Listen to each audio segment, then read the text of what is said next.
묵상기도 하심으로 2021년 4월 18일 주일 예배를 하나님 앞에 올려드리겠습니다.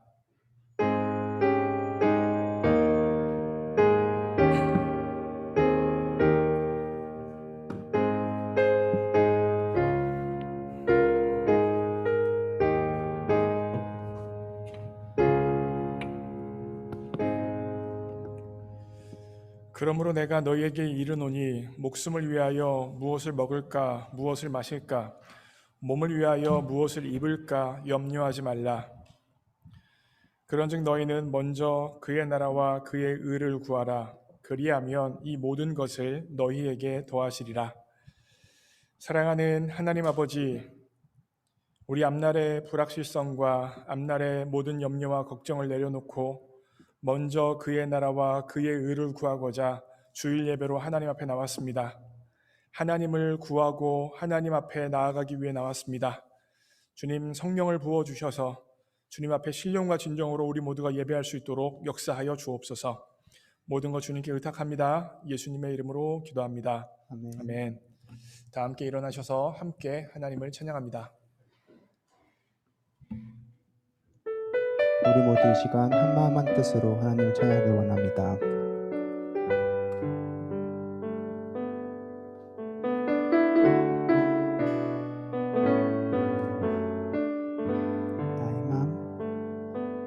나의 맘 받으소서.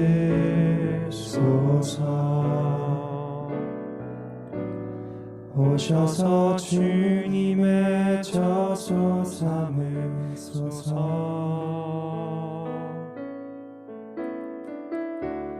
나의 전부이신 주여 내 맘을 받아주소서.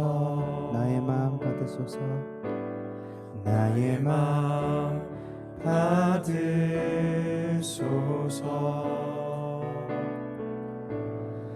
오셔서 주님의 저소 삼으소서.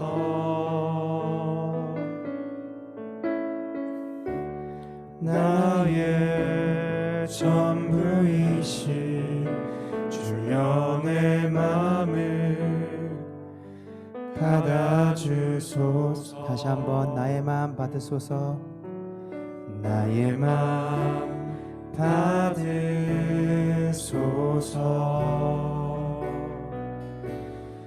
오셔서 주님의 저소 삼으소서.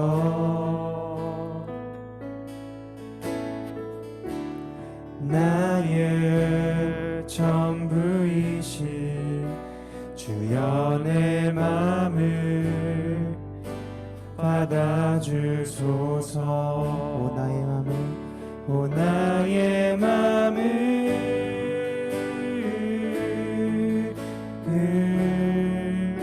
주님께 열었으니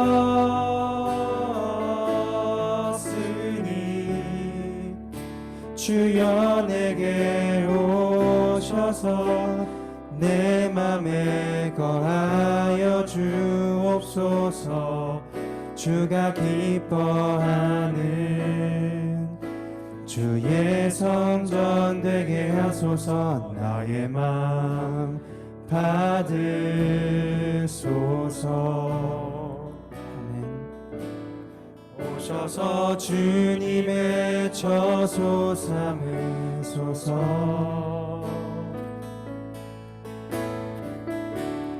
나의 전부이신 주여 내 맘을 받아주소서. 우리 목소리 높여 나의 맘, 나의 맘 받으소서.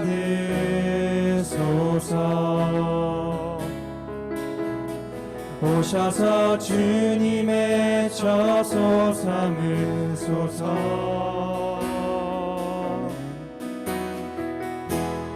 나의 전부이신 주여 내 맘을 받아주소서.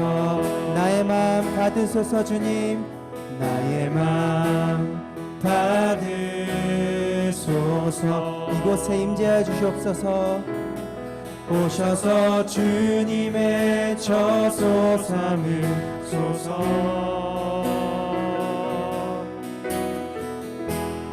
나의 전부이신 주여 내 맘을 받아주소서. 오 나의 맘을, 오 나의 맘을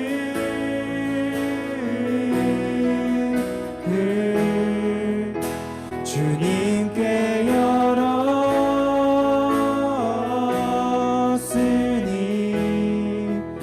주여 내게 오셔서 내 맘에 거하여 주옵소서. 주가 기뻐하는 내 성전 나의 맘을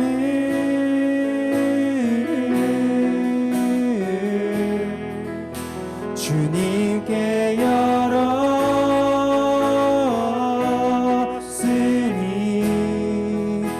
주여 내게 오셔서 내 맘에 거하여 주옵소서. 주가 기뻐하는 주의 성전 되게 하소서. 나의 맘 받으소서.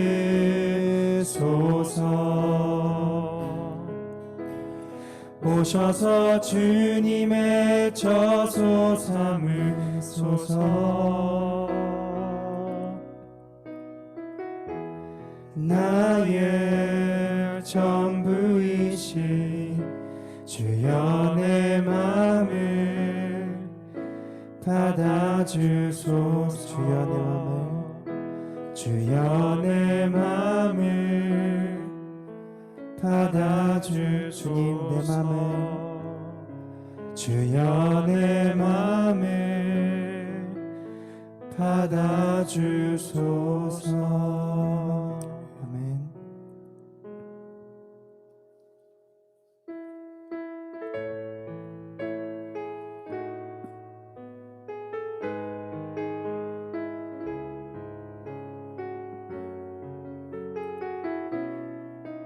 내 모습 이대로, 내 모습 이대로 사랑하시네. 연약함 그대로 사랑하시네. 나의 모든 발걸음 주가 하시나니 날 인도하소서.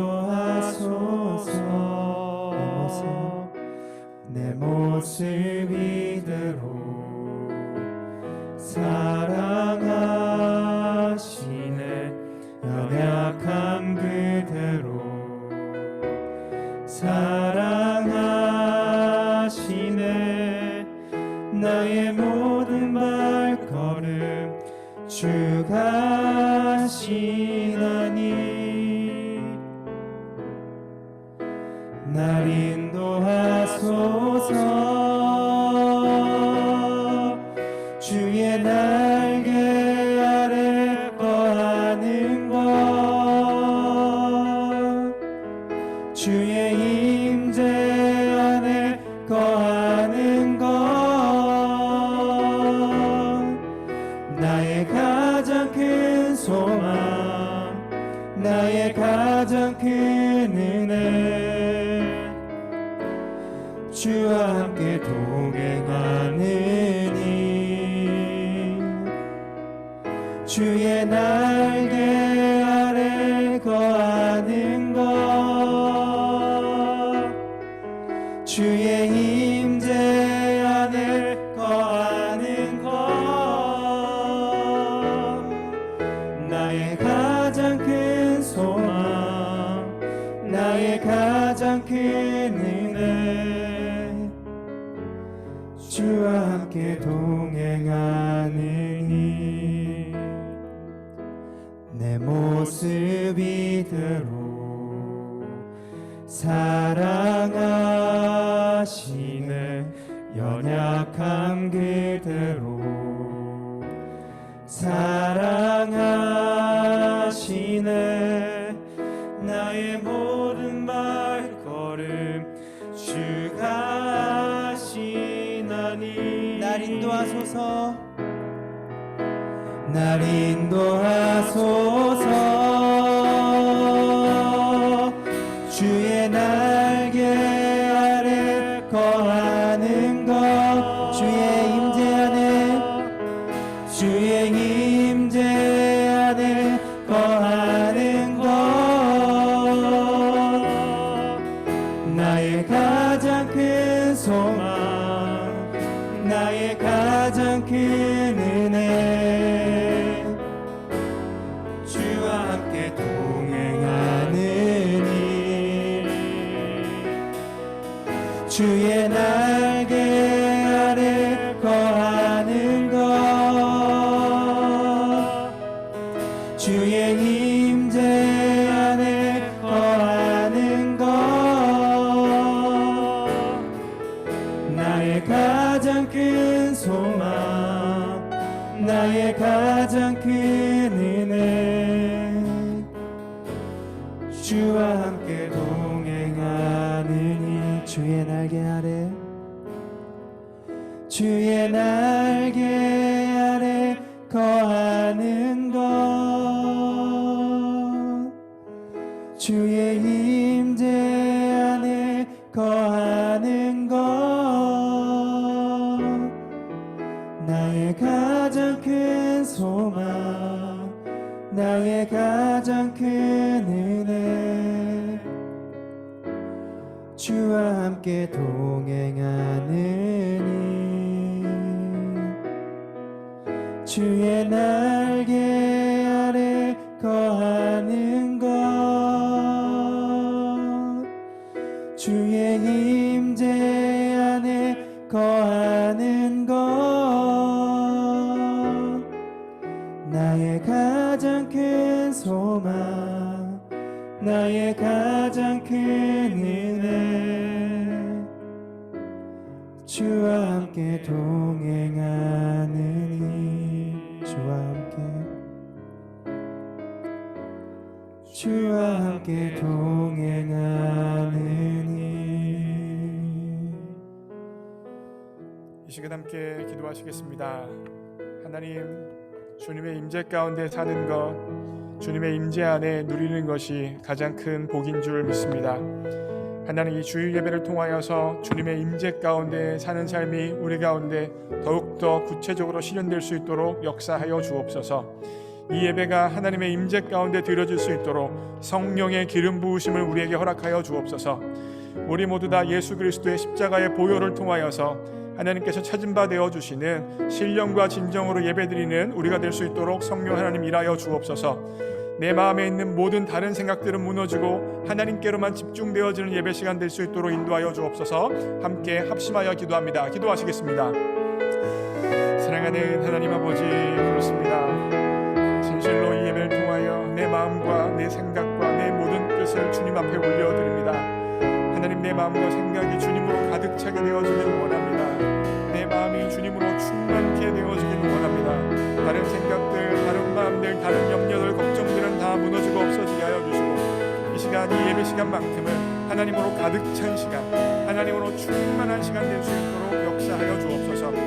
우리의 있는 모습 그대로 받아주시고 예수 그리스도의 보혈로 우리를 용서케 하여 주시고 치유해 주시며 회복시켜 주시는 은혜가 있는 하나님의 은혜의 보좌 앞으로 담대하게 나아가게 하여 주시고, 그 결과 주님의 임재 가운데 신령과 진정으로 주님 앞에 예배드리는 시간 될 수 있도록 도와주십시오. 주님과 동행하는 예배 시간 될 수 있도록 도와주십시오. 주님의 날개 안에 거하며 안정감을 누리며 주님으로 인하여 만족하는 예배 시간 될 수 있도록 도와주십시오. 다른 것을 찾지 않게 하여 주십시오. 하나님, 무엇을 먹을까, 무엇을 마실까, 무엇을 입을까 염려하는 인생이 아니라 하나님의 임재 가운데 먼저 그의 나라와 그의 의를 구하게 하여 주시고, 이 모든 것들을 더하시는 아버지의 하나님의 은혜를 경험하는 귀중한 예배 시간 될 수 있도록 성령의 인도하여 주옵소서. 하나님 의탁합니다. 붙들어 주옵소서. 인도하여 주옵소서. 이 모든 말씀 우리 주 예수 그리스도 이름으로 기도합니다. 아멘. 사도신경으로 신앙을 고백합니다. 전능하사 천지를 만드신 하나님 아버지를 내가 믿사오며 그 외아들 우리 주 예수 그리스도를 믿사오니 이는 성령으로 잉태하사 동정녀 마리아에게 나시고 본디오 빌라도에게 고난을 받으사 십자가에 못 박혀 죽으시고 장사한 지 사흘 만에 죽은 자 가운데서 다시 살아나시며 하늘에 오르사 전능하신 하나님 우편에 앉아 계시다가 저리로서 산 자와 죽은 자를 심판하러 오시리라. 성령을 믿사오며 거룩한 공회와 성도가 서로 교통하는 것과 죄를 사하여 주시는 것과 몸이 다시 사는 것과 영원히 사는 것을 믿사옵나이다. 아멘. 교독문 76번 요한복음 1장입니다. 저와 여러분이 교독합니다. 교독문 76번입니다. 제가 먼저 읽겠습니다. 태초에 말씀이 계시니라. 이 말씀이 하나님과 함께 계셨으니 이 말씀은 곧 하나님이시니라. 그가 태초에 하나님과 함께 계셨고 만물이 그로 말미암아 지은 바 되었으니 지은 것이 하나도 그가 없이는 된 것이 없느니라. 그 안에 생명이 있었으니 이 생명은 사람들의 빛이라. 빛이 어둠에 비치되 어둠이 깨닫지 못하더라. 참 빛 곧 세상에 와서 각 사람에게 비추는 빛이 있었나니 그가 세상에 계셨으며 세상은 그로 말미암아 지은 바 되었으되 세상이 그를 알지 못하였고 자기 땅에 오매 자기 백성이 영접하지 아니하였으나 영접하는 자 곧 그 이름을 믿는 자들에게는 하나님의 자녀가 되는 권세를 주셨으니 이는 혈통으로나 육정으로나 사람의 뜻으로 나지 아니하고 오직 하나님께로부터 난 자들이니라. 말씀이 육신이 되어 우리 가운데 거하심에 우리가 그의 영광을 보니 아버지의 독생자의 영광이요 은혜와 진리가 충만하더라. 아멘. 자리에 앉으시겠습니다. 이 시간 우리를 대표해서 김희수 자매 기도해 주시겠습니다. 기도드리시겠습니다. 하나님, 오늘도 예배의 자리에 나와 말씀으로 삶을 채워갈 수 있는 시간을 허락해 주심에 감사합니다. 지난주 로마서 말씀을 통해 그리스도 안에 거하는 자에게는 결코 정죄함이 없으며 나를 참소하는 사단을 향해 정죄함을 받지 않음을 선포할 수 있다고 하셨습니다. 하지만 저희는 자기중심성에서 벗어나기 어려운 존재이기에 여전히 같은 문제로 넘어지는 나의 모습을 마주하며 순간순간 마음의 눌림과 정죄함으로부터 자유롭지 못했음을 고백합니다. 하루하루 삶 가운데 나의 연약한 모습을 발견할 때에 넘어진 그 자리에 낭망하며 머물러 있는 것이 아니라 그리스도 안에 소속된 나의 정체성을 기억하며 내가 아닌 하나님을 더욱 주목할 수 있는 저희가 되길 원합니다. 주만 홀로 사람의 마음을 아시오니 겉으로 드러나는 행위가 아닐지라도 내 안에 숨은 죄와 악한 동기를 먼저 살피는 영적 예민함 또한 허락해 주시옵소서. 각자의 삶의 고난의 사건 가운데 인간의 지혜와 의로움과 논리로는 문제를 해결할 수 없음을 알고 고난 자체가 아니라 우리가 하나님의 백성이 되는 것이 하나님의 근본적인 목적임을 알고 하나님을 신뢰함으로 어떤 환경에서도 나의 역할을 잘 감당하며 나아가길 소원합니다. 오늘 이 자리에 마음이 공고하고 지친 한 명 한 명을 찾아가 주시옵시고 하나님이 주시는 말씀으로 그 시간들을 잘 해석할 수 있는 믿음과 지혜를 허락해 주시기를 간절히 구합니다. 매주 예배와 여러 교회 사역을 위해 각자의 위치에서 각자의 역할로 섬기는 모든 손길들을 위해 기도합니다. 이 귀한 섬김의 마음들에 은혜를 더하여 주시옵시고 섬김에 필요한 모든 것들을 채워 주시옵소서. 목사님을 위해 기도드립니다. 목사님의 모든 사역 가운데 성령의 권능과 지혜로 붙들어 주시옵시고 목사님께서 전하시는 말씀을 통해 구원 사역의 열매가 풍성하게 맺게 해 주시옵소서. 이제 말씀을 듣습니다. 오늘 들을 말씀에도 우리에게 들을 귀와 마음을 허락해 주시옵시고 말씀을 단순히 한 귀로 듣고 흘려보내는 것이 아니라 들은 말씀대로 믿고 살고 누림으로 나도 살고 남도 살리는 저희 공동체가 되길 원합니다. 이 모든 말씀 우리 주 예수 그리스도의 이름으로 기도드립니다. 아멘.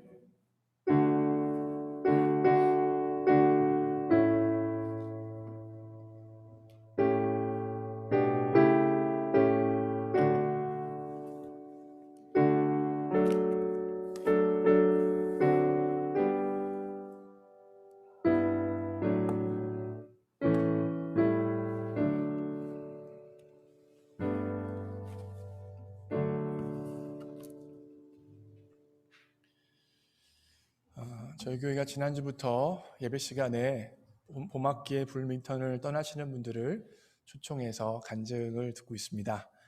오늘은 그 두 번째 시간으로 우리 교회 부활 속에 김지미 성도님이 계세요. 제가 알기로는 6월달 초에 블루밍턴을 떠나는 걸로 알고 있는데 제가 부탁을 드렸는데 감사하게도 수락해 주셔서 오늘 이 자리에서 간증을 해주시겠습니다. 나오실 때 박수로 환영하겠습니다.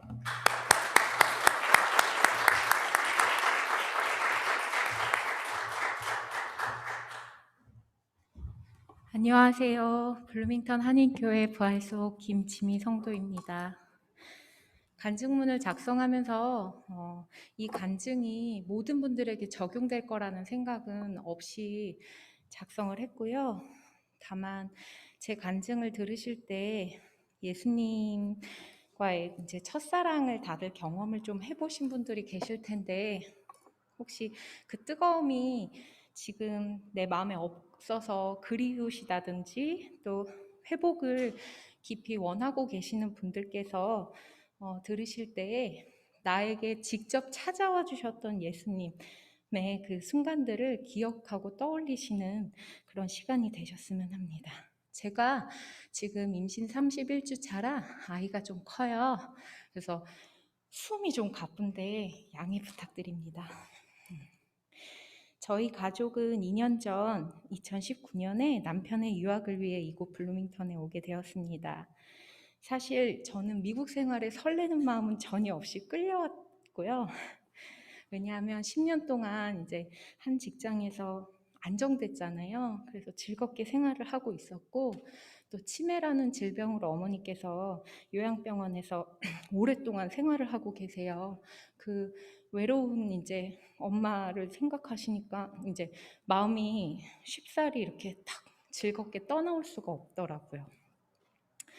그렇게 이제 생활을 시작을 했는데 앞날에 대해서도 막막하고 수입이 없다 보니까 그리고 다들 미국 생활 치열하게 하셔서 아시지만 신분이 보장되지 않았잖아요. 그런 게 다 저한테 무력감으로 다가왔습니다. 그랬던 처음 1년이 저한테는 가장 힘들었습니다.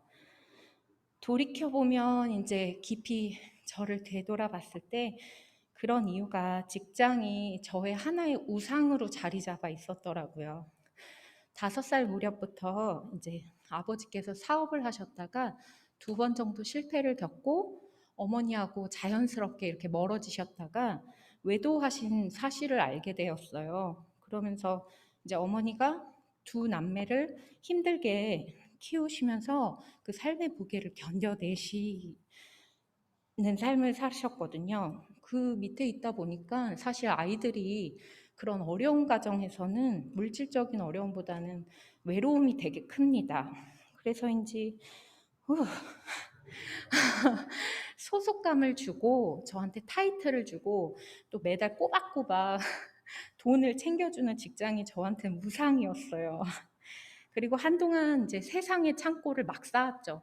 그리고 뭔가 나한테 꽃이 피는 시기인 것 같고 나만 열심히 하면 될 것 같고 하나님은 없고 그렇게 해서 그렇게 했던 직장을 남편이 포기하자는 거예요. 밉죠. 그래서 비행기 타고 올라올 때까지만 해도 우리 가족을 위한 미래에 대한 기도는 전혀 하지 않았고요. 이제 남편이 제 걸 다 빼앗아가는 존재라고만 생각을 계속했어요. 이제 같이 온 이유 하나는 남편이 MBA 학생인데 좋은 직장 얻어서 그 꿀을 내가 빨아먹어야 되겠다. 아주 못된 욕심이 그 깊은 내면에 있었던 것 같습니다. 문득 그러다가 이제 앞날이 또 안 보일 때면은 막 남편 소환하는 거예요. 너 때문에 이 피노키오야. 넌 이기주의자야. 막 그러면서 그렇게 나만을 묵상하며 지옥 같은 그런 틀에 갇혀서 어디 멀리 나가지도 못하고 그렇게 지냈던 것 같아요. 이제 그러던 중에 나의 골방으로 직접 찾아와 주신 예수님을 제가 경험을 했습니다. 저희 담임 목사님께서 항상 기도를 어느 순간 이렇게 듣다 보면은 나를 묵상하지 않고 나의 주변과 환경을 생각하지 않고 오직 나를 위해 십자가에 달리신 예수님을 바라보는 우리가 되게 해주세요. 라고 하는 기도가 저한테 어느 날부터 적용이 됐어요. 그 사건이 이제 문득 씻으러 들어갔는데 또 화가 치밀어 오르는 거예요. 거울을 보는데 막 화가 나요. 내가 왜 여기 있어야 되지? 나 한국에 돌아가야 되는데 이제 터닝 포인트예요. 남편 다시 소환하고 이제 남편한테 또 손가락질을 해야 되는 그 분노 표출의 스텝이 있었는데 그게 꼬여버렸어요. 갑자기 이 목사님의 기도 말씀이 탁 떠오르면서 화가 쑥 사그라드는 거예요. 아닌데 이거 너무 당황스러워서 지금 문을 열고 나가서 남편한테 소리를 질러야 되는데 우선은 물에 들어가자. 그래서 물에 들어가서 가만히 묵상을 하는데 이제 특별히 예수님께서 한 사람 한 사람을 찾아가셨던 사역의 장면들이 몇 가지가 제 머릿속에 떠올랐습니다. 남편이 5번이나 바뀌었던 사마리아의 여인. 이제 제자들도 거기 가지 마세요, 예수님. 거기 가봤자 바리새인이랑 사두개인한테 손가락질 당하고 또 그 꼬리 물고 늘어질 텐데 가지 마세요. 그 부정한 혼혈인들 사는 그 지역에 가지 마세요. 근데 예수님이 꼭 가셔야겠다. 나는 가야겠다. 해서 만난 여인입니다. 그 뜨거운 중동의 날씨에 아무도 물을 기르러 오지 않을 때에만 물을 뜨러 가는 여인. 그 여인을 찾아가셨던 예수님이 떠올랐어요. 그리고 연속돼서 외로웠던 사람들을 이제 찾아가셨던 예수님이 떠올랐는데 삭개오, 왕따. 이 세상 최고 왕따. 삭개오야, 우리 봐. 나 너네 집에 좀 가자. 얼마나 좋았을까요, 삭개오가. 그리고 예수님의 최고봉에 서 있던 제자였지만 결국에 나 예수님이라는 사람 모른다고 그렇게 부인하고서는 자기도 갈 길을 헤매고 난 이것밖에 안 되는 놈이야 하면서 그래 먹고 살다 보면 잊혀지겠지 그렇게 자책하고 있던 베드로에게 찾아와서 너나 부인했니? 내가 말했지? 라고 안 하시고 너가 나를 사랑하니? 그거 다 알고 있다 이렇게 찾아와셨던 예수님이 떠오르면서 나한테도 찾아왔던 예수님이 연속해서 떠올랐어요. 일 나가시고 또 그때 한참 저보다 7살 위였던 친정 오빠가 사춘기니까 엄청 방황했어요. 그리고 공부도 잘 안 하고 엄마 힘들게 하고 그 오빠하고 엄마를 기다렸던 그 단칸방에서 10살짜리 꼬마가 막 외로울 때 예수님이 찾아와 주시고 또 여러 고민들이 많잖아요. 청년 때 얼마나 고민이 많아요. 저도 그 시간을 이렇게 지나쳐 왔는데 잠이 너무 안 와요, 새벽에. 그래서 성경책을 읽었는데 그때 이제 말씀들로 막 채워주시더라고요. 그리고 예수님이 한테는 너무 좋아가지고 막 친정 오빠가 너 광신자라고 교회 왜 그렇게 나가냐고 할 정도로 뭐 새벽, 뭐 수요일, 금요일 처리해야 돼, 뭐 가릴 거 없이 열심히 나갔는데 어느 날 새벽에 이제 차비를 아끼려고 걸어서 다녔었어요. 엄청 긴 거리였는데 따라 막 음성이 들리는 것 같아요. 사실 음성은 아니고 그냥 생각이죠. 네, 그때 따라 네가 육신의 아버지는 너를 버리고 떠났지만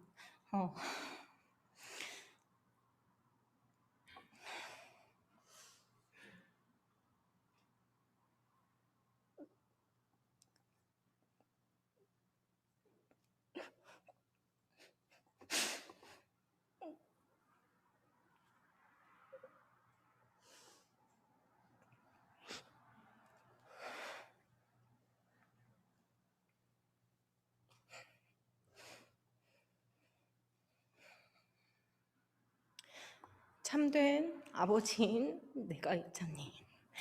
그걸로 족하지 않니? 그날 새벽에 그렇게 저한테 말씀을 해주시는 거예요. 여러분도 그런 순간이 분명히 있으실 겁니다. 저는 그 예수님을 잊고 있었어요. 저한테 다양한 형태로 찾아와 주셨던 그 예수님을 까먹고 있었어요. 저 일주일 동안 여기 쓰려고 연습했는데 도로 못 돼가지고 지금.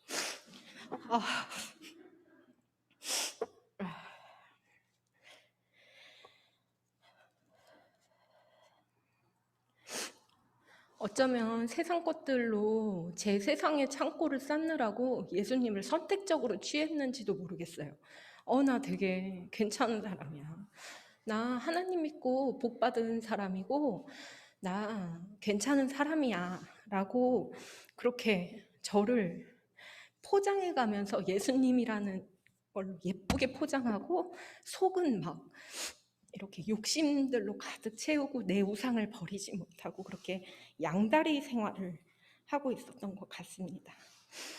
근데요, 여기 블루밍턴으로 올 때는 그게 최고조였던 것 같아요. 그러니까 저만의 지옥에 막 갇혀서 살았는데, 그날 그 딱 에피소드가 있고 나니까 나한테 찾아와 주신 그 예수님이 눈만 감으면 떠올라지는 거예요.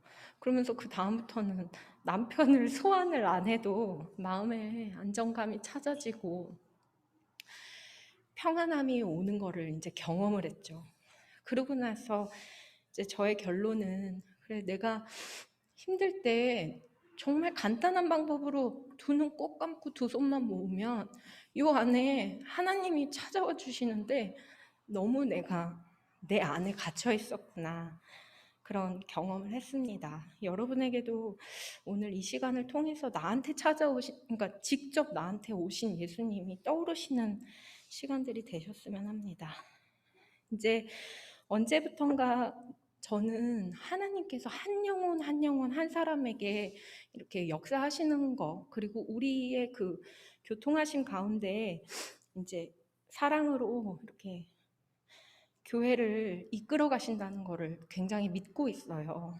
얼마나 아름답게 보실지 감사하고, 그래서 저의 예배 시작 전 기도는 항상 이곳에 하나님의 임재하심과 그리고 우리 하나님의 사랑을 통한 성령의 교통하심으로 우리 성도가 사랑하는 것을 항상 기도를 합니다. 예수님 믿고 따르는 거 사실 쉽지 않은 일인 것 같아요. 공부하는 학생은 시간을 들여야 되고, 내가 직접 땀 흘려서 수고하고 돈 번 사람들은 물질적으로 봉사해야 하고요. 또 내 몸이 건강한 사람은 내 몸을 들여서 봉사를 해야 하고요. 그게 세상 사람들이 봤을 때는 미련한 짓이고 다 뺏기는 거라고도 생각이 들고, 심지어 예수님 만나신 분들도 그런 게 아까울 때가 있으실 거예요. 그런 순간이 반드시 옵니다. 신앙생활을 하다 보면. 근데요, 그럴 때 옆에 친구를 보시면 힘이 좀 열심히 나시는 분들이 있거든요. 그분들 의지하면서 또 믿고 나가는 게 신앙생활인 것 같습니다. 저희 가족은 힘들었지만 그 순간을 이 블루밍턴 한인교회 친구들을 통해서, 동역자들을 통해서 잘 극복했던 것 같아요. 그래서 주변을 보셔서 조금 어려워하시거나 이렇게 힘들어 하시는 것 같으면 함께 기도하셨으면 좋겠고, 저희 가족 역시도 새로운 곳으로 이동해서도 이 블루밍턴 한인교회에 항상 사랑이 흘러넘치고, 그로 인해서 이 복음이 이 땅 가운데서 생명의 강처럼 꾸준히 흘러넘치기를 진심을 다해서 기도드리겠습니다. 감사합니다.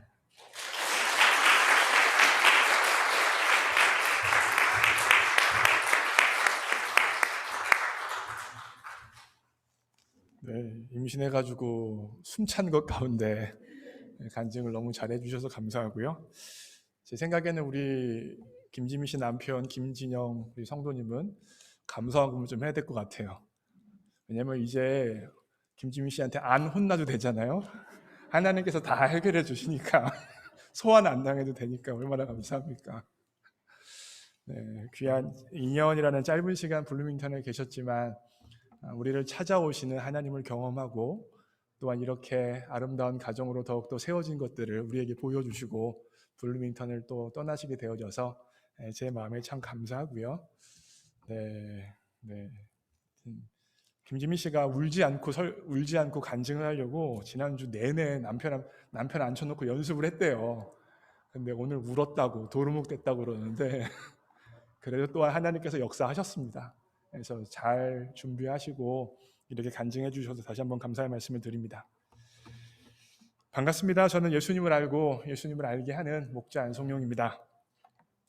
지난주에 제가 성경 전체가 반지라고 비유했었습니다. 그리고 그 반지 가운데 가장 반짝반짝거리는 다이아몬드가 바로 로마서라고 말씀을 드렸고, 그 반지의 그 보석 가운데서도 더 반짝반짝거리는 데가 바로 로마서 8장이다라고 말씀을 드렸죠.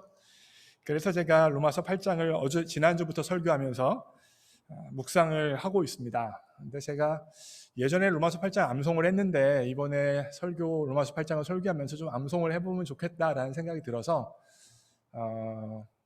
암송을 하고 주일 예배 때 성경 봉독을 하지 말고 성경 암송을 내가 한번 해야겠다라고 혼자 결단했어요. 그래서 오늘은 성경 봉독을 하지 않고 제가 한번 암송을 해볼 테니까 안성용 목사가 암송을 잘 했나 한번 보세요. 제가 저 뒤에 화면이 있으니까 안 보고 눈 감고 할 거예요. 네. 자, 보십시오. 합니다.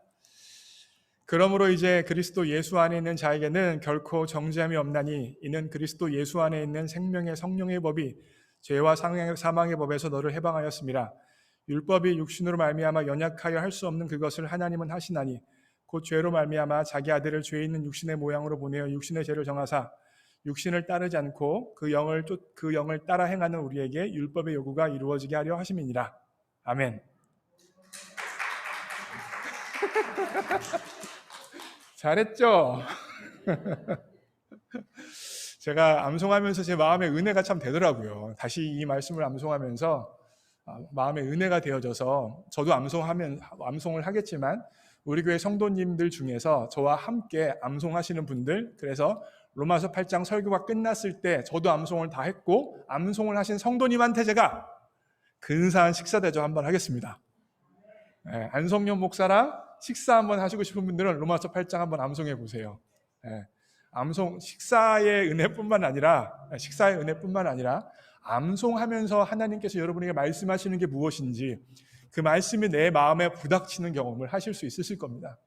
성경이 다 귀중한 하나님의 말씀이지만 그 중에서도 로마서 8장은 참 중요한 장이에요. 그래서 읽고 또 읽고 또 읽으면서 암송을 한번 해보세요. 하실 분 눈 깜빡깜빡. 깜빡이는 거 다 봤어요. 내가 다 깜빡였습니다 지금. 네, 한번 하셔가지고 하나님의 은혜를 경험하실 수 있으면 좋겠습니다. 제가 오늘은 로마서 8장을 설교하면서 요한복음 8장이랑 로마서 8장 이 앞부분이 조금 메시지가 겹치는 부분이 있습니다. 그래서 요한복음 8장을 통해서 로마서 8장의 이 앞부분의 의미를 좀 더 깊이 드러내려고 한번 설교를 한번 해보려고 합니다. 요한복음 8장에 예수님께서는 감람산에 계셨습니다. 감람산에 계셨는데 그때 바리새인이 예수님에게 한 여자를 끌고 와요. 그 여자는 간음하다가 현장에서 잡혔던 여자예요. 그러면서 바리새인들이 예수님에게 이야기합니다. 하나님의 법인 율법에 의하면 간음한 여자는 돌로 쳐 죽이라고 했습니다. 그러면서 예수님, 당신은 이 범죄한 여자에게 뭐라고 말씀하시겠습니까? 라고 바리새인들이 예수님에게 질문합니다. 이 질문은 굉장히 간악한 질문입니다. 왜 그러냐면 순수한 의도로 율법을 가지고 어떻게 이 여인을 해야 되는 것을 묻는 것이 아니라 예수님을 고발할 수 있는 근거를 찾기 위하여서, 비난하기 위하여서 한 질문이기 때문입니다. 예수님을 비난하기 위하여서 어려움에 처한 여자를 이용하는 것이 바로 바리새인들의 마음이었습니다. 당시 만약에 예수님이 이 여인을 향하여, 당시 예수님은요 그 자비롭고 은혜로운 분으로 유명한 분이었어요. 근데 예수님께서 그 여인을 그 은혜롭고 자비로운 마음으로 그냥 용서해 줘라라고 이야기하면 바리새인들이 예수님을 고발할 근거가 있죠. 하나님의 법을 무시하는 겁니까? 하나님의 법을 당신이 폐하는 겁니까? 라고 예수님을 고발할 근거가 생겨요. 반대로 예수님께서 그 여자를 고발하시고 돌로 쳐 죽여라라고 말씀하시면 바리새인들은 또 예수님을 고발하겠죠. 그동안 은혜를 말하고 사랑을 말하고 용서를 말했는데 당신의 가르침과 당신의 지금 모습이 너무 다릅니다. 어떻게 된 겁니까? 라고 고발할 근거를 찾는 것이죠. 이와 같은 악한 질문을 향하여서 예수님께서 유명한 말씀을 해주시는데 그것이 바로 요한복음 8장 7절 하반절입니다. 제 화면에 있죠? 한번 읽겠습니다. 시작. 너희 가운데서 죄가 없는 사람이 먼저 이 여자에게 돌을 던져라. 예수님의 이 말씀은 율법의 요구를 완전히 이루는 것입니다. 먼저 예수님께서는 여자가 범죄했다는 사실을 인정하십니다. 여자는 정죄를 받아야 된다는 사실을 인정해요. 여자의 죄는 정말 하나님 앞에서 죄라는 사실을 예수님께서는 인정하십니다. 그런데 그 벌을 집행할 수 있는 집행자로서 누가 있어야 된다고 말씀하시는 거냐면 죄를 하나도 범하지 않은 사람이 있어야 된다. 죄를 범하지 않은 사람만이 이 여자를 향하여서 죄인을 향하여서 돌을 들을 수 있다라고 예수님께서 말씀하시는 것입니다. 예수님의 이 말씀을 들은 바리새인들은 돌을 들 수가 없었어요. 왜 그렇습니까? 사람들 앞에서는 죄를 숨길 수 있었어요. 의인인 척할 수 있었습니다. 깨끗한 척, 거룩한 척 할 수 있었습니다. 그러나 사람 앞이 아니라 하나님 앞에서 죄가 없다고 말할 수는 없었던 것입니다. 그 결과 바리새인들조차도 돌을 들지 못하고 조용히 떠나가게 되어집니다. 그러자 예수님께서 여자에게 말씀하십니다. 나도 너를 정죄하지 아니하노니 다시는 죄를 범하지 말라. 이와 같은 요한복음 8장과 로마서 8장을 통하여서 드릴 수 있는 첫 번째 메시지는 바로 이것입니다. 하나님 앞에서 죄는 모두 죽을 죄입니다. 죄가 뭐라고요? 모두 다 죽을 죄입니다. 예전에 제가 영상링으로만 예배 드릴 때 사용했던 예화인데 너무 예를 제가 잘 만들었어요. 그래서 한 번 더 사용합니다. 자, 보세요. 하나님께서 말씀하셨습니다. 한국으로부터 미국 캘리포니아까지 수영을 해서 가라라고 이야기하셨어요. 가! 명령이다! 가라라고 말씀하셨습니다. 근데 세 사람이 갔습니다. 첫 번째 사람은 수영을 하나도 안 배운 사람이고 두 번째 사람은 수영을 한 달 배운 사람이고 마지막 사람은 수영 국가대표였어요. 수영을 하나도 안 배운 사람이 동해를 출발했습니다. 어떻게 될까요? 가다가 빠져 죽습니다.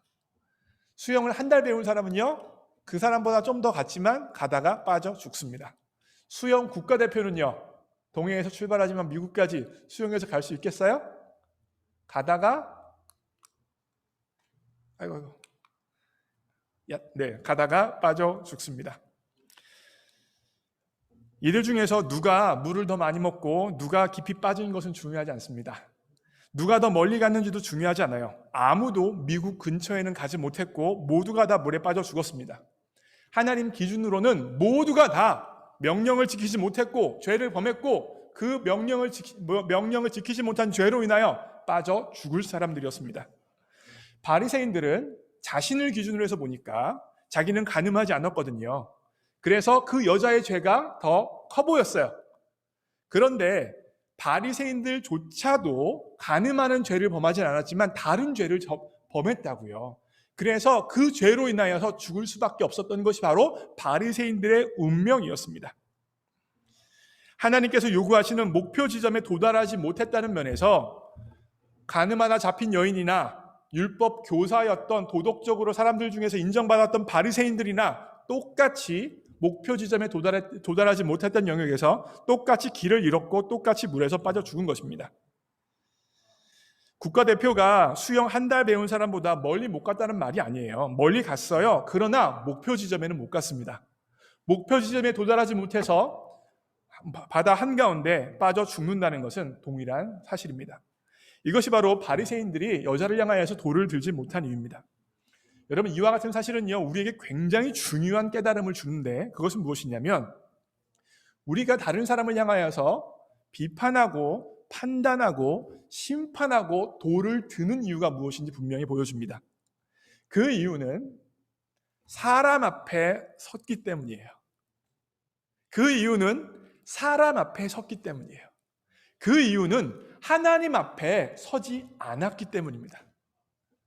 사람 앞에 섰으니까 내가 하지 않은 것을 네가 했어? 너는 왜 그러니? 왜 그 모양이니? 비판할 수 있는 거예요.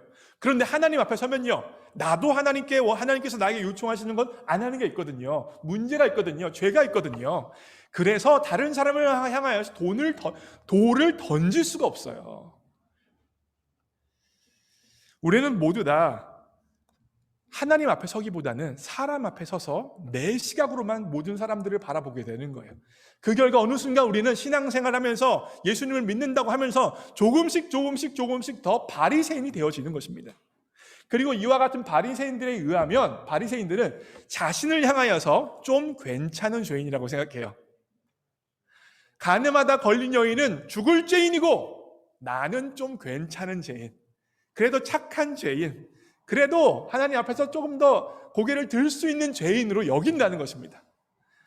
그런데 여러분, 이 성경책에서 좀 괜찮은 죄인이라는 말 보신 적 있으십니까? 없으실 거예요. 성경에는 그런 개념이 없어요. 성경에는 모든 죄인이고 모든 죄인은 다 하나님 앞에서 죽을 죄인이라고 이야기하고 있는 것입니다. 그러기에 모든 사람이 아무리 국가대표라고 하더라도 중간에 죽을 수밖에 없는 죄인이기 때문에, 하나님의 심판을 당해야 될 죄인이기 때문에 다른 사람을 향하여서 돌을 던질 수 없는 거예요. 돌을 던지는 사람들은 다 사람 앞에 서 있는 사람들입니다. 하나님 앞에 서 있지 않은 것이고요. 두 번째 포인트는 이겁니다. 예수님께서 모든 죄를 대신 감당해 주셨습니다. 8절부터 10절부터 11절 말씀인데요. 이 부분 한번 여러분들 읽으실게요. 시작. 여자여 너를 고발하던 그들이 어디 있느냐? 너를 정죄한 자가 없느냐? 대답하되 주여 없나이다. 예수께서 이르시되 나도 너를 정죄하지 아니하노니 가서 다시는 죄를 범하지 말라 하시니라. 아멘. 예수님께서 나도 너를 정죄하지 아니하노니 라고 말씀하셨어요. 나도 너를 정죄하지 아니하노니 다시는 죄를 범하지 말라. 이게 바로 로마서 8장 1절과 정확히 연결돼요. 그러므로 이제 그리스도 예수 안에 있는 자에게는 결코 정죄함이 없나니. 그죠? 나도 너를 정죄하지 아니하노니. 그런데 사실 이 요한복음 8장에서 예수님께서 정죄하는 사람들을, 바리새인들을 다 몰아치시고 다 물려버리시고 예수님께서도 정죄하지 않으신다고 말하는데 한 번 더 생각해 볼 필요성이 있습니다. 여러분, 예수님께서는 그러면 죄를 없는 것으로 만들어 주신다는 이야기세요? 죄를 안 범한 것으로 만들어 주신다는 이야기입니까? 죄를 죄가 아니라고 말씀해 주시는 거예요? 분명히 율법에 간음하지 말라고 이야기했는데 간음한 건 죄가 아니야라고 말씀해 주시는 겁니까? 아닙니다, 여러분. 예수님은요, 거룩한 하나님이시기 때문에 죄를 죄라 말씀하시고 죄에 대해서는 심판을 하셔야 되는 거예요. 그런데 예수님께서는 왜 정죄하지 않는다고 말하시는 것일까요? 여기서 이 정죄하지 않는다라는 것은 대신 정죄를 내가 받겠다는 뜻입니다. 다시 말하면 너는 정죄받지 않을 거야. 그런데 네가 지은 그 죄를 내가 대신 지고 내가 정죄를 받을게 라는 의미가 바로 나도 너를 정죄하지 아니하노니에 들어가 있는 것입니다. 결과적으로 요한복음 8장에서 예수님께서는 십자가에 못 박혀 돌아가시지는 않으셨지만 십자가에 못 박혀 돌아가실 것을, 대신 정죄받으실 것을, 대신 형벌을 받을 것을 요한복음 8장에서 이미 예표하고 계신 것입니다. 그래서 로마서 8장 1절이 의미가 있는 거예요. 예수님의 십자가로 인하여서, 예수님의 대속적인 심판받음에 의하여서, 그러므로 이제 그리스도 안에 있는 자에게는 결코 정죄함이 없는 이가 성립하는 것입니다. 이걸 신학적인 단어로 justification이라고 이야기합니다. 다시 말하면 나는 죄를 지었는데 나는 죄에 대한 심판을 당해야 되는데 나의 죄의 심판을 예수님께서 대신 당하시고 예수님의 의로움을 내가 덧입는다는 것입니다. 이걸 칭의의 은혜, 영어로 말하면 justification이라고 이야기하는 거예요. 칭의로 예수님의 의로움을 덧입었어요. 이해되셨죠? 한 가지 예를 들게요. 왕이 있었습니다. 이 왕이 아들이 없었어요. 그래서 왕국을 물려주기 위해서 아들이 있어야 되는데 아들이 없어서 거지를 왕자로 입양을 했습니다. 거지를 왕자로 입양했어요. 근데 이 왕자가 왕으로서의 품격과 왕으로서의 생각과 왕으로서의 습관이 있겠습니까? 없죠. 왕자로서 익숙한 게 없는데요. 거지로서 삶을 살아갔던 사람이라서 전혀 없어요. 그래서 왕국에 들어와서도 왕자로서 삶을 보여주는 것이 아니라 때때로 거지로서 했던 생각, 거지로서 했던 습관들이 막 나오는 거예요. 손가락으로 막 음식 집어먹고. 자, 그렇다면 이 왕자가 된 거지가 그렇게 막 산다고 하더라도 이 거지는 왕자입니까? 거지입니까? 뭐예요? 왕자예요. 언제 왕자가 됐습니까? 왕이 거지를 왕자로 입양하는 그 순간 법적으로 이 거지는 더 이상 거지가 아니라 바로 왕자가 된 거라고요. 더 이상 거지는 있어요? 없어요? 없습니다. 이게 바로 justification이에요, 여러분. 이게 바로 justification이라고요. 원래 죄인이었는데 예수 그리스도의 십자가와 부활을 통하여서 예수님을 구원자로 영접한 사람들을, 거지였던 죄인이었던 인간을 하나님의 아들로, 하나님의 자녀로 하나님께서 입양해 주신 거예요. 하나님의 자녀로 인쳐 주신 것입니다. 거지가 잘해서가 아니라 거지는 못했는데 전적인 은혜로 불러주신 거예요. 그래서 제가 로마서 6장 설교할 때 어떤 말씀을 드렸어요? 옛사람은 이미 죽었다. 이거를 계속 믿으라고 말씀드렸죠. 옛사람을 죽었다는 말이 무슨 말이냐면 거지는 이미 죽었다는 거예요. 더 이상 거지는 존재하지 않아요. 거지로서의 신분은 사라져버렸습니다. 나의 옛사람은 이미 십자가에서 죽었어요. 지금 누구만 남아있는 거예요? 하나님의 자녀가 된 나. 비록 내가 거지로서의 습관과 거지로서의 영향력이 남아있긴 하지만 나는 왕자라는 거예요. 거지는 이미 없다는 것입니다. 그래서 이게 바로 칭의의 은혜예요. 되셨죠? 이거보다 더 설명 잘할 수 없어요. 그 어떤 신학자보다도 제가 더 설명 잘한 거예요. 이게. 죽은 거예요. 거지는 이미. 거지가 죽지 않은 상태에서 왕자로서, 내가 왕자라고 아무리 주장하고 왕자처럼 행동하더라도 왕자가 아니에요. 거지지. 근데 하나님이 왕자로 만들어 주셨다고요. 거지는 이미 사라졌어요. 칭의의 은혜를 받은 것입니다. 하나만 넘어가 주세요. 마지막 포인트예요. 세 번째입니다. 하나님이 우리가 율법의 요구를 이루게 하십니다. 누가 이루게 하신다고요? 하나님이 율법의 요구를 이루게 하십니다. 남송하실 때 이 3절을 잘 보셔야 돼요. 3절, 4절을 여러분들 한번 읽으시겠습니다. 자, 읽겠습니다. 시작. 율법의 육신으로 말미암아 연약하여 할 수 없는 그것을 하나님은 하시나니 곧 죄로 말미암아 자기 아들을 죄 있는 육신의 모양으로 보내어 육신의 죄를 정하사 계속이요. 육신을 따르지 않고 그 영을 따라 행하는 우리에게 율법의 요구가 이루어지게 하려 하심이니라. 자, 율법의 요구를 누가 이루게 하시는 겁니까? 하나님이 이루게 하시는 거예요. 주어가 하나님이에요. 그래서 3절 보세요. 하나님은 하시나니에요. 하나님이 하시는데 하나님이 뭘 하시느냐? 4절입니다. 그 영을 따라 행하는 우리에게 율법의 요구가 이루어지게 하려 하심이라예요. 결국 하나님께서 우리들에게 주신 율법이 있어요. 하나님의 뜻이 있습니다. 이렇게 너의 삶을 살아야 된다는 것들이 있는데 그런 것들을 누가 이루게 하신다는 거예요? 하나님이 이루게 해 주신다는 것입니다. 저는 이 말씀을 로마서 1장 8장 1절부터 4절까지를 한 10년 전쯤에 암송하면서 여기에서 그냥 1절 2절에서 분명 은혜를 받았어요. 칭의의 은혜, 정죄함을 받지 않는다 해서 은혜를 받았지만 이 3절 4절에서 너무 깜짝 놀랐어요. 율법의 요구를 이루게 하신대요. 누구한테요? 예수님을 영접하고 그 영을 쫓아 살아가는 사람들에게 성경에 나타나는 율법의 요구가 이루어지는 삶을 살 수 있도록 만들어 주신다는 것입니다. 믿으십니까, 여러분? 저는 이거 가지고 너무 고민했거든요. 어떻게 하면 하나님 뜻대로 온전히 살 수 있을까? 하나님이 원하시는 삶을 내가 어떻게 살 수 있을까? 어떻게 해야 될까? 이거 가지고 제가 정말 발버둥 치고 울면서 하나님 앞에서 몇 년을 기도했는데 어떻게 내가 할 수 있을까를 가지고 고민하며 기도했는데 말씀에 뭐라고 써있는 거예요? 하나님이 하시나니. 하나님이 율법의 요구를 이루게 만들어 내신다라고 성경에 기록하고 있는 것입니다. 이걸 신학적인 단어로 표현하자면 sanctification이라고 하는 거예요. sanctification. 무슨 말이냐면 왕이 거지를 왕자로 입양을 했어요. 그래서 신분상으로는 분명히 왕자예요. 그런데 여전히 거지로서의 습관과 거지로서의 생각과 거지로서 익숙한 삶의 모습이 남아져 있죠. 그 삶의 모습이 뭐로 바뀌는 거예요? 왕자로서의 생각, 왕자로서의 기품, 왕자로서의 삶의 모습으로 바뀌는 거예요.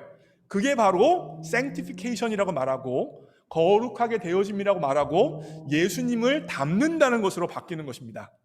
다 같은 말이에요. sanctification. 예수님을 닮는다, 예수님을 따른다, 주님의 형상이 이루어진다. 다 같은 의미예요.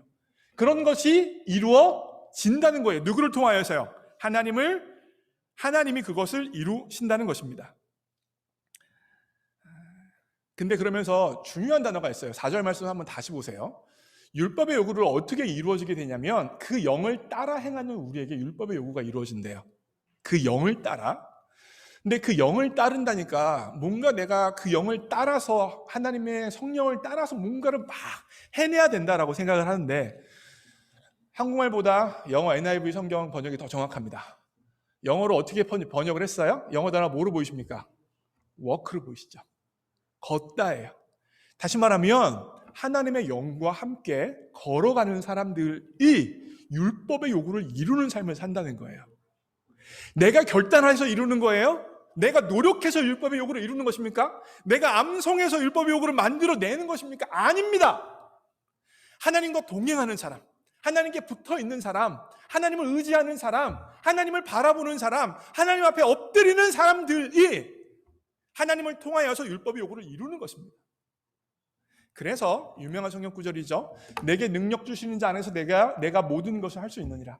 이 성경 구절은요, 하나님께서 나 공부 못하는데 좋은 대학 보내주시고 실력이 없는데 좋은 직장 보내주시고 병 치료하게 해주시고 이럴 때 인용되는 성경 구절이 아니에요. 그럴 때 인용되는 성경 구절이 아니라 내가 부족하지만 하나님을 바라보고 의지할 때 하나님의 뜻이 나를 통하여 이루어질 수 있다는 것을 의미하는 것이 바로 이 성경 구절입니다. 능력이 누구한테 있다는 것입니까? 이 성경 구절에 의하면 하나님께 있다는 거예요. 힘이 누구에게 있다는 것입니까? 하나님께 있다는 것입니다. 결국 우리는 끊임없이 하나님 앞에 나아가서 하나님과 동행하고 하나님을 바라보고 하나님께 주목하기만 하면 그분의 능력과 그분의 권세와 그분의 힘이 우리에게 공급되어져서 우리를 향한 하나님의 뜻이 하나도 유산되어지지 아니하고 다 이루어진다는 것이 바로 로마서 8장의 말씀입니다. 저는 이 말씀을 깨닫고 진짜 뛸 듯이 기뻤습니다.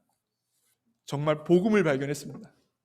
아, 내가 하나님의 법을 보세요, 여러분. 이 성경책을 보세요. 이거 어떻게 내가 지킨다고 자신할 수 있겠습니까? 마음까지 살펴보시는 하나님 앞에서 어떻게 지킨다고 이야기할 수 있겠어요? 근데 누가 이루신대요? 하나님이 이루신답니다.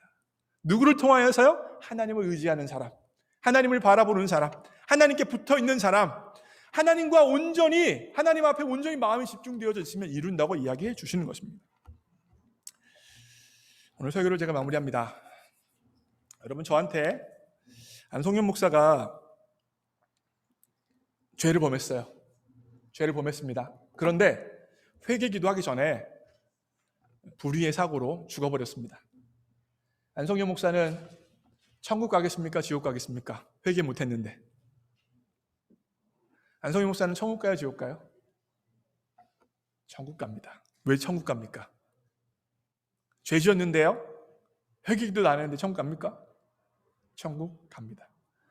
하나님의 자녀가 되는 것, 안 되는 것은 내가 회개기도 했느냐 안 했느냐에 따라서 자녀 됐다가 자녀 안 됐다가 하는 게 아니에요. 다시 말하면 잘 들어보세요. 저한테 아들이 있죠. 희찬이도 있고 희주도 있고. 희주는 딸이죠. 희찬이, 희주가 있어요. 아들, 딸이 있는데 우리 아들, 딸이 제 말을 듣지 않습니다. 저한테 반역합니다. 아빠! 그러면서 소리 지릅니다. 그러면 그 아들, 딸이 제 아들, 딸인데 옆집 아들, 딸이 됩니까? 옆집 아들, 딸 돼요? 아니에요. 아무리 저한테 소리 지르고 제 말을 안 듣고 저랑 싸우더라도 제 아들이고 제 딸이에요. 결단코 아들, 딸로서의 신분이 사라지는 건 아닙니다. 다만 제 말을 안 듣고 반역하고 싸우게 되어지면 뭐가 되는 거예요? 관계는 끊어지지 않아요. 아들이란 딸이란 관계는 끊어지지 않지만 아버지와 자녀 사이에 어색함이, 불편함이 있는 거예요. 거리가 생기는 거죠. 자녀라는 신분이 사라지는 게 아니라 불편하게 되어져서 거리감이 생기게 되어지고 아버지의 마음을 모르게 되어지고 아버지의 생각을 모르게 되어지는 거예요. 결국 우리가 하나님 앞에서 죄를 범하게 되어지면 내가 지옥 가는 사람이 되는 게 아니라 마귀의 자식이 되는 것이 아니라 하나님과의 간격이 벌어지는 거라고요. 그래서 제가 예배를 시작할 때마다 말하는 게 뭐예요? 우리의 죄를 먼저 하나님 앞에 회개하기 원합니다. 왜요? 예배라는 게 무엇입니까? 하나님 앞에 나아가는 거라고요. 관계를 회복하는 것이라고요. 그러기 위해서 하나님 앞에 불편한 것들, 하나님이 싫어하시는 것들에 대한 회개가 필요한 거죠. 자녀가 되기 위해서 회개하는 게 아닙니다. 관계의 회복을 위하여서, 친밀함을 위해서 회복하는 거예요. 그렇게 해서 하나님 앞에 나아가기만 하면, 관계가 회복이 되어지기만 하면, 하나님과 동행하기만 하면 어떻게 되는 거예요? 율법의 요구가 하나님을 통하여서 우리에게 이루어진다는 것이죠. 하나님의 능력이 우리에게 부어진다는 거예요. 결국 여러분, 우리에게 능력이 없습니다. 우리에게 소망이 없습니다. 우리에게 권세가 없습니다. 하나님의 말씀에 온전히 순종할 수 있는 모든 능력이 결여되어져 있습니다. 근데 언제 가능해요? 하나님 앞에 나아가게 되어지면, 하나님 앞에 온전히 서게 되어지면 하나님의 능력이 우리에게 공급되어져서 율법의 요구까지도 이루어지는 삶이 우리에게 벌어진다는 것입니다. 이 사실을 믿음으로 고백하시면서 찬양하겠습니다.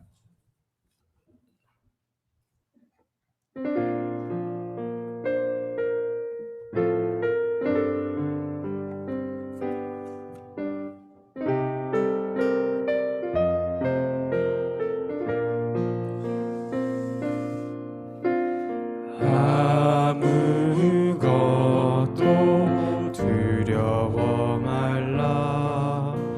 주 나의 하나님이 지켜주시네. 놀라지 마라, 겁내지 마라. 주님 나를 지켜주시네. 믿음으로 고백합니다. 아무것도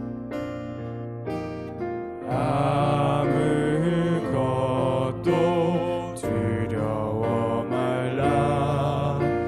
주 나의 하나님이 지켜주시네. 놀라지 마라, 겁내지 마라. 주님 나를 지켜주시네.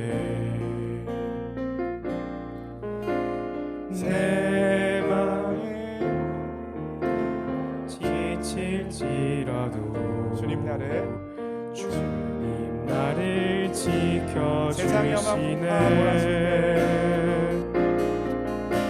세상의 험한 풍파 몰아칠 때도 주님 나를 지켜주시네.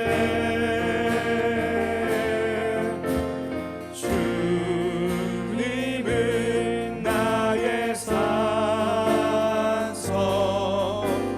주님은 나의 요새,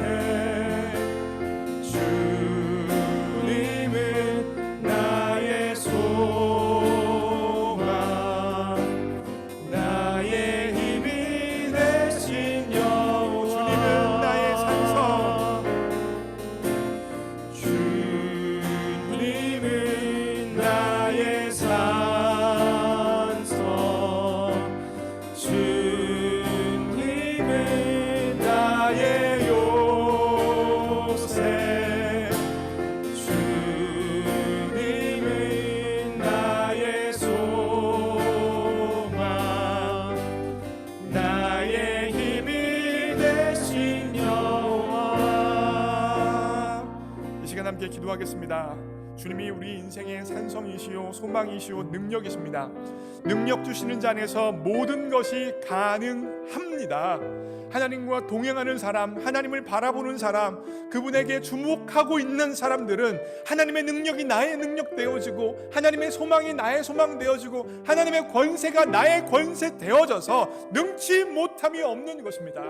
그러게 두려워할 수 없고 걱정하지 않고 염려하지 않고 우리 인생을 살아가는 것입니다.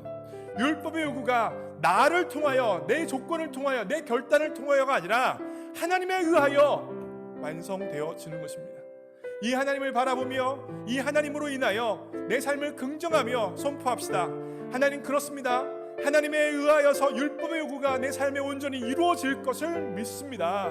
내 삶이 하나님으로 인하여서 온전히 은혜로 충만할 줄 믿습니다. 함께 합심하여 기도합니다. 기도하시겠습니다. 사랑의 하나님, 그렇습니다. 하나님께서는 우리를 은혜로 의롭게 만들어 주실 뿐만 아니라 은혜 가운데 하나님의 형상으로 변화시켜 주십니다. 우리가 하나님의 말씀을 1.1핵도 진리이신 하나님의 말씀을 어기지 아니하고 하나님의 말씀을 지킬 수 있는 사람으로 우리를 변화시켜 내시는 분이 바로 하나님이십니다. 그러므로 이제 그리스도 예수 안에 있는 자에게는 결코 정죄함이 없나니 이는 그리스도 예수 안에 있는 생명의 성령의 법이 죄와 사망의 법에서 너를 해방하였습니다. 율법이 죄를 인하여 말씀하셨던 이 모든 말씀들이 온전히 하나님의 뜻 가운데 이루어질 수 있도록 성령님 붙들어 주옵소서. 하나님, 정말 정죄함이 없을 뿐만 아니라 율법이 육신으로 말미암아 연약하게 할 수 없는 그것도 하나님이 하신다는 주님의 말씀을 온전히 받아들일 수 있도록 역사하여 주시고, 그 결과 육신을 따르지 않고 영을 따라 행하는 우리에게 율법의 요구를 하나님이 이루신다는 것을 믿을 수 있도록 성령이 인도하여 주옵소서. 하나님, 정말 하나님이 산성이시고 하나님이 반성이시고 하나님이 힘이시고 하나님 능력이십니다. 능력 주시는 자 안에서 모든 것을 할 수 있다라는 이 고백이, 사도 바울의 고백이 우리의 고백될 수 있도록 도와주십시오. 하나님, 정말 나를 바라보고 나를 묵상한다면 어떤 능력도 없고 소망도 없는데 하나님을 바라보면 능력이 있음을 고백합니다. 아들을 아끼지 아니하시고 이 땅에 보내주신 하나님의 그 사랑이, 하나님의 그 은혜가 우리를 붙들고 계신 줄 믿습니다. 주님, 그 모든 것들을 믿음으로 바라보며 하나님 앞에 설 수 있는 거룩한 주의 백성들 될 수 있도록 역사하여 주옵소서. 사랑하는 하나님, 율법이 육신으로 말미암아 연약하게 할 수 없는 그것을 하나님이 하신다 말씀하셨습니다. 내가 하는 것이 아니라 하나님이 하신다 말씀하셨습니다. 육신을 따르지 않고 그 영을 따라 행하는 자에게, 예수님과 동행하는 자에게, 예수님을 바라보는 자에게, 예수님께 주목하는 자에게, 예수님을 인식하는 자에게 율법의 요구가 이루어지게 해 주신다 말씀하셨습니다. 하나님, 우리는 더 이상 죄 가운데 신음해야 되는 존재가 아닙니다. 죄 가운데 실패해야 되는 존재가 아닙니다. 죄 가운데 마음 무너져 삶을 실패자로서 살아가야 되는 존재가 아닙니다. 하나님께서 예수 그리스도를 통하여서 이미 우리를 의롭게 하셨고 우리를 거룩하게 변화시키고 있기 때문입니다. 능력 주시는 자 안에서 모든 것이 가능하기 때문입니다. 하나님, 나로 인하여 절망하는 인생들을 향하여서 나를 바라보라 말씀하시는 분이 바로 하나님이신 줄 믿습니다. 하나님, 정말 그러기에 주님이 우리의 능력입니다. 주님이 우리의 산성입니다. 주님이 우리의 힘입니다. 주님이 우리의 권세입니다. 끊임없이 주님을 향하여 우리의 마음을 모으게 하여 주시고 능력 주시는 하나님 앞에 우리의 삶을 살아갈 수 있도록 역사하여 주옵소서. 모든 것 주님께 의탁합니다. 예수님의 이름으로 기도합니다. 아멘. 이 시간 봉헌송 내 안에 사는 이를 찬양할 텐데, 우리 정지민, 홍희교, 이재명 형제 그리고 김보영 자매가 하나님을 찬양하겠습니다.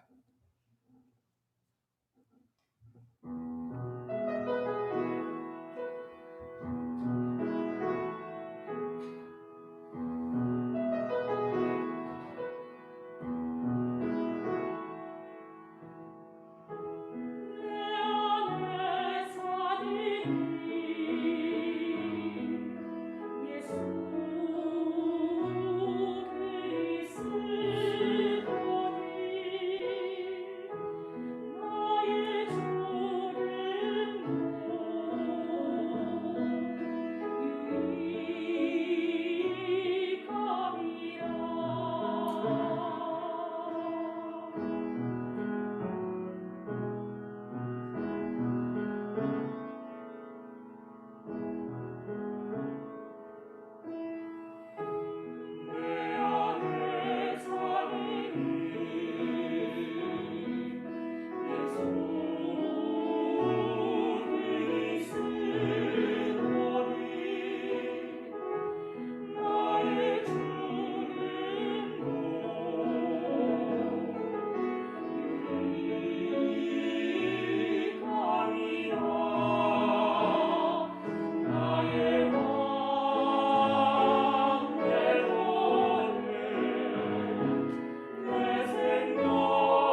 봉헌 기도드리겠습니다.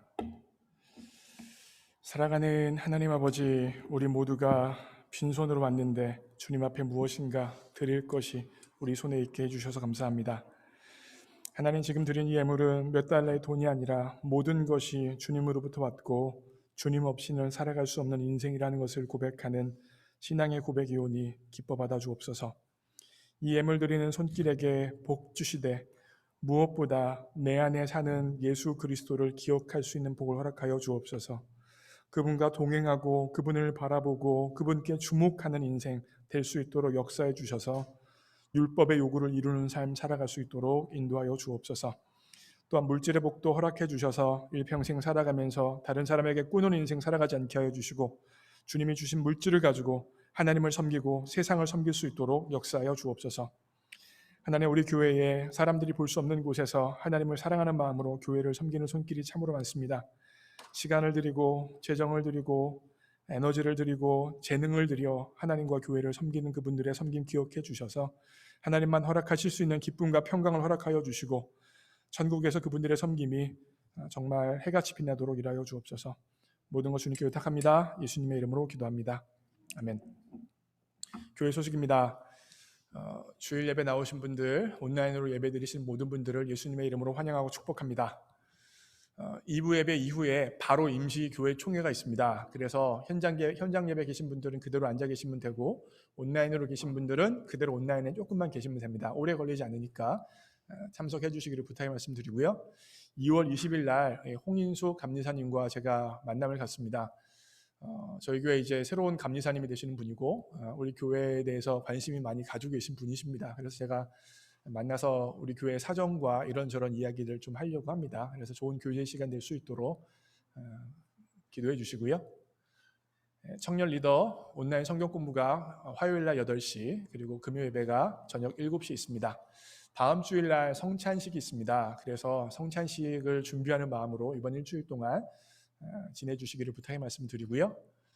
성경 통독 오늘까지 창세기 39장까지라는 사실 기억하시고 지난 주일 통계입니다. 지난 주일에 101명이 예배를 드렸습니다. 1부에 10명, 2부에 44명, 2부 온라인에 37명, 주일학교 10명이었습니다. 헌금은 3,614.50센트. 4월 16일 청년 온라인 예배에는 25명이 참석했고요. 주중 새벽 기도에는 27명이 참석했습니다. 우리 교회 성도님들을 위해서 기도해 주시고요. 우리 김여신 집사님 위해서 계속 기도해 주시고 우리 김양자 권사님, 유바울 형제 위해서 기도해 주시고요. 우리 이현숙 권사님 제가 지난 주중에 한번 신방을 하려고 화요일 날 전화를 했는데 생각보다 요양원에 방문하는 게 쉽지 않더라고요. 그래서 화요일 날 예약하려고 전화했더니 예약이 바로 안 되고 이제 내일 오라고 그러더라고요. 그래서 시간이 좀 오래 걸린다는 거 앞으로 혹시나 방문하시고 싶으신 분들 한참 전에 미리 연락하셔야 된다는 사실을 좀 기억해 주시면 좋겠습니다. 재단 헌화는 우리 홍지원 자매가 했습니다. 다음 주일 대표 기도는 1부의 김보용 자매, 2부의 최은아 자매가 대표 기도입니다. 그러면 다 함께 일어나셔서 폐송하고 축도하심으로 예배를 마칩니다.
이제는 우리 주 예수 그리스도의 십자가의 은혜와 하나님 아버지의 무조건적인 사랑과 성령 하나님의 임재 역사하심이 하나님 앞에 주목하는 자, 하나님과 동행하는 자, 그분을 바라보는 자들에게 율법의 요구를 이루게 하시겠다는 말씀을 믿음으로 받아들인 모든 성도님들 머리 위에 이제로부터 영원까지 함께 하옵시기를 예수님의 이름으로 축원하옵나이다. 아멘.